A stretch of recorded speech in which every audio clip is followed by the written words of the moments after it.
Back to our coronavirus coverage you count on, and if you had to pick a national headline of the day dealing with coronavirus, it would have to be the FDA giving Remdesivir the okay to now be used as an official treatment for coronavirus.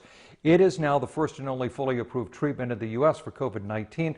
There's still, though, a lot that people don't know about it, so we're taking a few minutes just to break it all down for you. So in case Remdesivir sounds familiar, remember it was one of the drugs used to treat President Trump after he was diagnosed with COVID-19, and in May, the FDA granted the drug an emergency use authorization. But around the world, opinion of the treatment is kind of mixed. About 50 countries have authorized it to treat coronavirus, just as the FDA just did. But less than a week ago, a study from the World Health Organization found the treatment had little to no effect on death rates among patients in hospitals.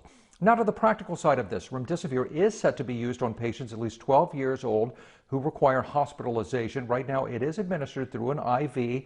The treatment takes about 5 days. As far as supplies, the manufacturer, Gilead Sciences, said earlier this summer it planned to produce more than 2 million treatment courses by the end of the year. Tonight, NBC7's Jackie Correa spoke with a local doctor about Remdesivir's FDA approval. And he says he has concerns that it may have been rushed and could send a misleading message to the public that this will work for everybody.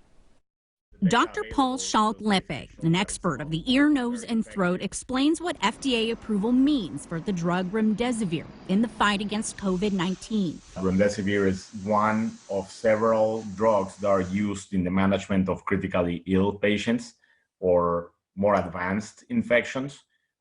It's not a cure for COVID-19. Are there any downsides to this FDA approval? I mean, I think the obvious is there's a lot of evidence that in some cases it just didn't make a difference. I would say that's the main downside. FDA approval sends a very clear message that it's an effective treatment. But if we cannot categorically say that it's effective, then that contradiction, I think it's very detrimental to the whole scientific process, but then also the public's perception. So the strongest part about this drug as an antiviral is that it gets people out of the hospital. It's been found in studies more quickly, reducing the time they've spent in hospitals. It shortens the hospital stay, of course, by virtue of preventing further damage and shortening the critical care periods. Of course, that translates in shorter admissions and better outcomes or better prognosis for the patients as well. Jackie Correa,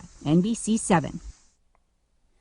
FDA approval also paves the way for insurance companies to pay for a drug.